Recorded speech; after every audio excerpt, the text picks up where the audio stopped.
Pukul 14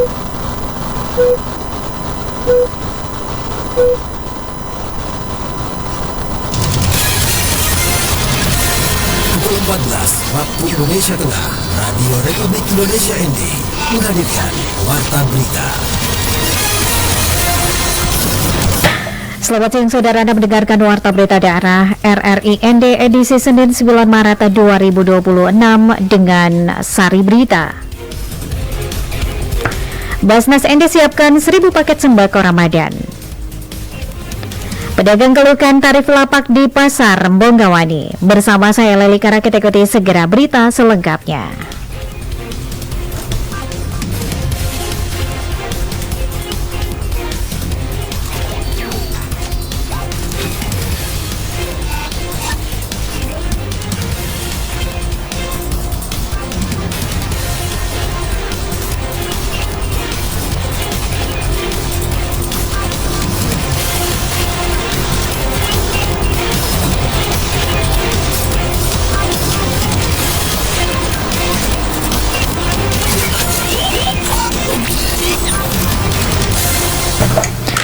Pendengar Badan Amil Zakat Nasional Basnas Kabupaten ND menyiapkan 1.000 paket sembako untuk masyarakat kurang mampu selama bulan Ramadan 1447 Hijriah. Laporan selengkapnya disampaikan Rovinus Vula. Badan Amil Zakat Nasional Kabupaten ND menyiapkan 1.000 paket sembako untuk masyarakat kurang mampu selama bulan Ramadan 1447 Hijriah. Bantuan tersebut menyasar keluarga fakir miskin, kaum duafa, serta anak yatim di sejumlah kecamatan di Kabupaten ND. Ketua Basnas Kabupaten ND Abdullah Arbusman mengatakan program ini merupakan bagian dari distribusi zakat kepada masyarakat yang membutuhkan. Hal tersebut disampaikan Abdullah kepada RRI pada Kamis 5 Maret 2025 di salah kesibukannya. Ia menjelaskan paket sembako yang akan disalurkan berisi bahan kebutuhan pokok, diantaranya beras, minyak goreng, gula, dan teh yang menjadi kebutuhan utama masyarakat selama Ramadan. Menurut Abdullah, bantuan tersebut bersumber dari dana zakat, infak, dan sedekah yang dihimpun oleh Basnas. Dana itu berasal dari masyarakat termasuk umat muslim di Kabupaten ND yang menyalurkannya melalui Basnas Kabupaten ND. Kalau yang zakat fitrah Pak, itu hanya beras stok 5 kg per kakak. Sedangkan yang perlu lewat masjid itu seperti yang itu malam di atas itu sekitar 90 kakak yang di dalamnya ada minyak, ada gula, ada susu, ada teh gitu. Sumbernya sama dari Basnas Pusat juga. Ini 5 ton. 100 ini kantor kan 5 ton. Ya. Terus yang kemarin terus contoh buatnya tadi itu 10 itu kali 5 juga 5 ton juga, 5 ton lebih. Itu yang lebih. Yang ini pas 5 ton. Sebelum bantuan disalurkan, Basnas Kabupaten ND melakukan pendataan dan survei lapangan.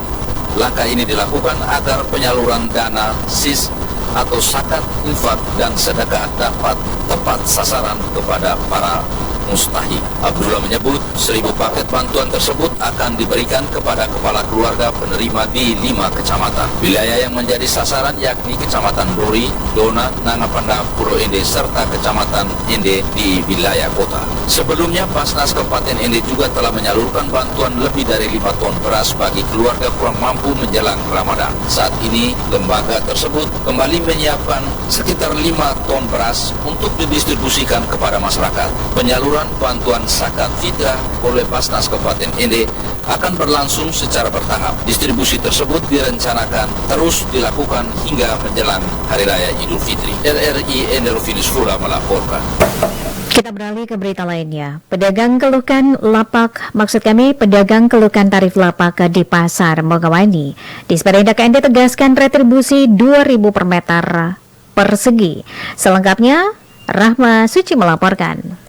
Pedagang di Pasar Bonggawani mengeluhkan terkait harga lapak yang mereka bayarkan mencapai Rp5.000 hingga Rp10.000 berdasarkan dari informasi sebelumnya yang menyebutkan tarif lapak hanya Rp2.000 per lapak. Menanggapi hal tersebut, Kepala Dinas Perindustrian dan Perdagangan Kabupaten ND, Muhammad Syahrir menjelaskan bahwa perbedaan angka tersebut dipicu kesalahpahaman. Tarif yang berlaku sebenarnya dihitung berdasarkan luas lapak yang digunakan pedagang. Menurutnya, retribusi yang ditetapkan adalah Rp2.000 per meter persegi, bukan per lapak. Dengan Dengan demikian, apabila pedagang membuka lapak lebih dari 1 meter persegi, maka besaran biaya yang dibayarkan akan menyesuaikan dengan luas area lapak yang dipakai. Lapak yang ada di pasar itu, ya sudah aturan 1 meter itu kenakan tarifnya 2.000. Yang ternyata yang di orang pedagang itu ukuran lapak itu lebih dari 2 meter. Tapi meter sehingga harganya bervariasi. Kadang-kadang ada yang lebih, bukan lebih dari ini 2 meter.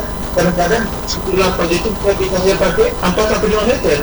Harganya bervariasi. Meski begitu, pihak Disperindak menyampaikan bagi pedagang yang merasa ada kekeliruan dalam proses penarikan retribusi, dapat datang langsung ke kantor Disperindak dengan membawa informasi lengkap termasuk nama petugas penagih yang melakukan pungutan. Langkah tersebut diperlukan agar pihak Disperindak dapat menelusuri persoalan yang terjadi di Pasar Bongawani. RRI ND Rahma Suci melaporkan.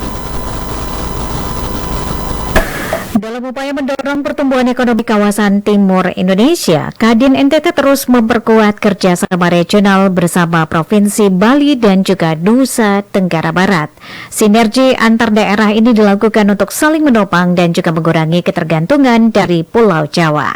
Selengkapnya, Ferry Soom melaporkan. Kamar Dagang dan Industri Kadin Provinsi Nusa Tenggara Timur terus memperkuat kerjasama regional bersama Provinsi Bali dan Nusa Tenggara Barat. Kolaborasi ini bertujuan mendorong pertumbuhan ekonomi kawasan timur Indonesia melalui sinergi antar daerah. Ketua Umum Kadin NTT, Bobi Lianto, kepada RRI mengatakan, kerjasama tersebut dilatar belakangi kesamaan karakter ketiga provinsi sebagai wilayah kepulauan, Sunda kecil. Ketiganya memiliki potensi besar di sektor pariwisata, perdagangan, dan industri kreatif. Menurut Bobi, kerjasama regional ini dirancang agar ketiga provinsi tidak lagi berjalan sendiri-sendiri dalam mengembangkan ekonomi. Oleh pola sinergi, Bali, NTB, dan NTT diharapkan saling menopang dan mengurangi ketergantungan pasokan dari Pulau Jawa. Tentu kita tahu bahwa selama ini kita terpisah sendiri-sendiri, memikirkan ekonomi masing-masing, dan di mana 3 provinsi ini juga, kecuali Bali ya, Bali itu memang sendiri ya, tetapi Bali itu juga memang selama ini mendapat supply paling banyak dari Jawa Timur, ya, dari Jawa. Kita bagaimana ketiga provinsi tidak tergantung dengan Jawa, kita bagaimana memikirkan bahwa dari ketiga provinsi ini kita saling support satu sama lain, saling bersinergi. Kerjasama tersebut dibangun di atas 2 pilar strategis, yakni transportasi, pariwisata, ekonomi kreatif, energi hijau, perdagangan dan perindustrian, serta pembangunan yang terintegrasi. Sehingga ada beberapa hal, ada 5 pilar yang dibahas. Yang pertama tentu adalah transportasi, yang menjadi dasar bagaimana penghubungan, ya, transportasi di darat, transportasi udara, transportasi laut, ya. Kemudian tentu pilar kedua adalah pariwisata dan ekonomi kreatif. Pilar ketiga adalah energi hijau, yang keempat adalah perdagangan tentunya. Di sektor pariwisata, Kadin mendorong paket wisata terintegrasi Bali NTB NTT. Bali diposisikan sebagai pintu masuk utama wisatawan mancanegara yang kemudian diarahkan ke destinasi di NTB dan NTT. Bobi menyebutkan langkah awal kerjasama akan difokuskan pada sektor pariwisata bahari. Salah satu program yang tengah disiapkan adalah pengoperasian kapal pesiar PLT Bali Lombok Labuan Bajo. Sementara di bidang perdagangan, kerjasama diarahkan untuk memperluas pasar produk lokal. Produk unggulan NTT didorong masuk ke Bali dan NTB sekaligus memanfaatkan Bali sebagai gerbang ekspor dan impor. Selain itu, kerjasama juga mulai menyentuh sektor industri dan kehutanan. Kadin NTT telah menghubungkan petani sengon di Sumba dengan pabrik pengolahan kayu di Lombok untuk memperpendek rantai distribusi. Kadin NTT juga mengajak pelaku usaha di daerah untuk mulai berpikir secara regional. Kerjasama ini dinilai membuka peluang baru dan memperkuat daya saing pelaku usaha NTT di kawasan Bali dan Nusa Tenggara. RRI ND Ferry Soom melaporkan. Anda sedang mendengarkan Warta Berita RRI ND. PT Pelni Persero Cabang ND menyiapkan layanan angkutan laut untuk menghadapi arus mudik dan juga balik lebaran 2026. Persiapan dilakukan melalui koordinasi bersama sejumlah instansi terkait untuk memastikan pelayanan berjalan aman dan juga lancar. Selengkapnya, Suimam melaporkan. Kepala PT Pelni Cabang Ende, Ade Dinar Nugroho Pamungkas mengatakan koordinasi dilakukan dengan berbagai pihak terkait operasional pelabuhan. Instansi tersebut meliputi KSOP sebagai regulator pelabuhan, Pelindo, serta unsur pengamanan dari TNI Angkatan Laut dan Kepolisian. Dijelaskan, selain koordinasi lintas instansi, Pelni juga mengantisipasi potensi peningkatan jumlah penumpang selama periode angkutan lebaran tahun ini. Penumpang sudah dapat membeli tiket perjalanan kapal laut hingga 40 hari sebelum jadwal keberangkatan.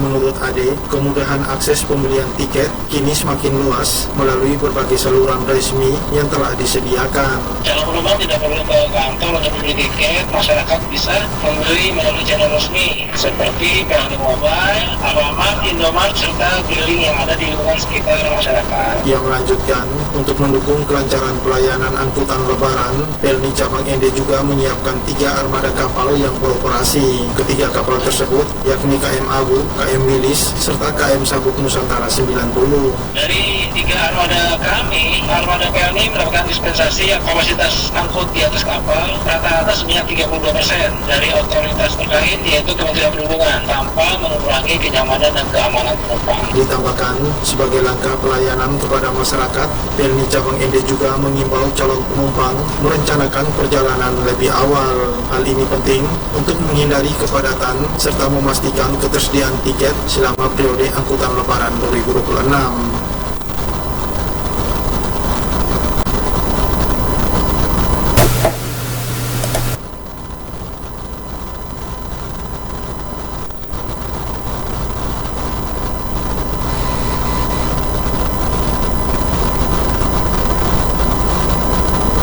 Pendengar, sebelum mengakhiri warta berita siang ini, kami hadirkan feature Ramadan dengan judul Ramadan di Hati, Irwanti Sang Penyapu Jalan, bersama reporter Nikolaus Makumeli.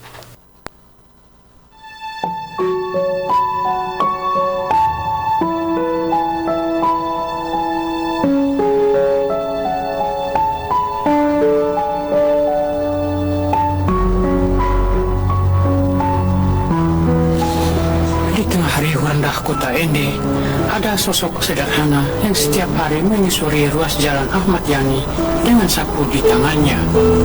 Namanya Irwanti, seorang ibu rumah tangga parubaya yang memilih tetap bekerja sebagai penyapu jalan meski sedang menjalankan ibadah puasa di bulan suci Ramadan.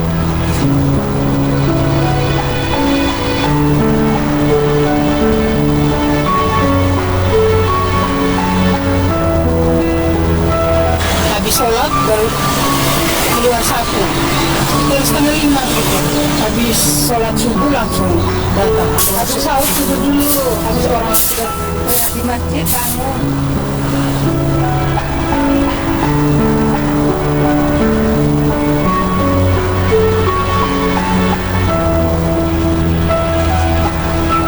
Setiap pukul setengah 5 pagi, usai menunaikan salat subuh, Irwanti bergegas keluar rumah. Dengan langkah mantap, ia mulai membersihkan sampah yang berserakan. Udara dingin pagi tidak menyurutkan semangatnya.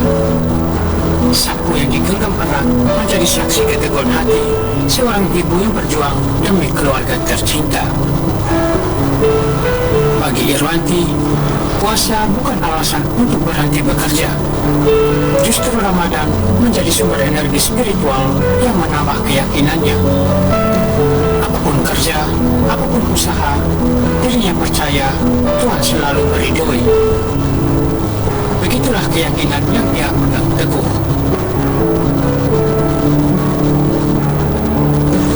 Ya, puasa tetap jalan, namanya kita cari makan. Ya, tidak jalan. Malam buat meningkatkan semangat tuh. Bangun pagi bisa sholat, bisa.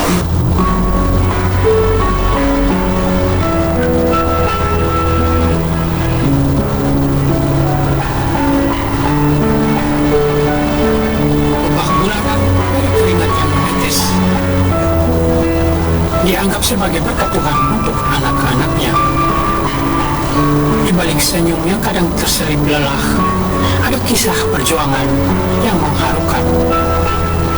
Jalan Ahmad Yani menjadi saksi bisu bagaimana seorang ibu menjemput rezeki dengan penuh kesabaran. Tidak ada keluhan, hanya keyakinan bahwa kerja keras adalah jalan menuju keberkahan.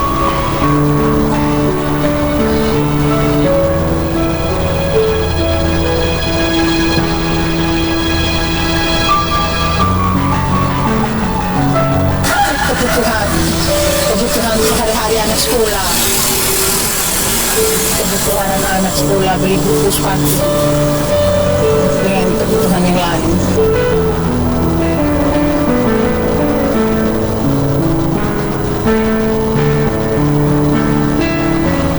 Kisah Irwanti mengajarkan bahwa ketulusan dan semangat tidak pernah lekang oleh waktu. Meski sederhana, ia menunjukkan bahwa pekerjaan apapun, sekecil apapun, memiliki makna besar bila dijalani dengan ikhlas.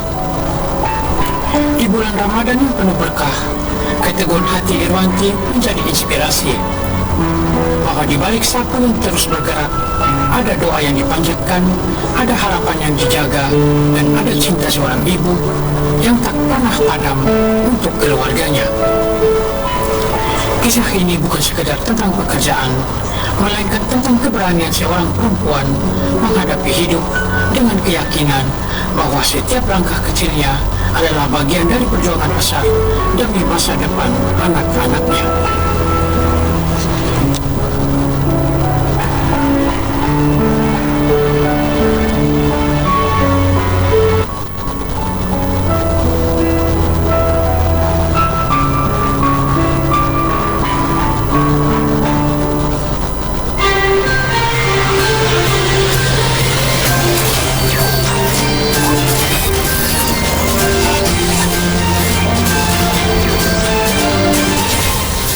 Terima kasih Anda telah mengikuti Warta Berita RRI ND.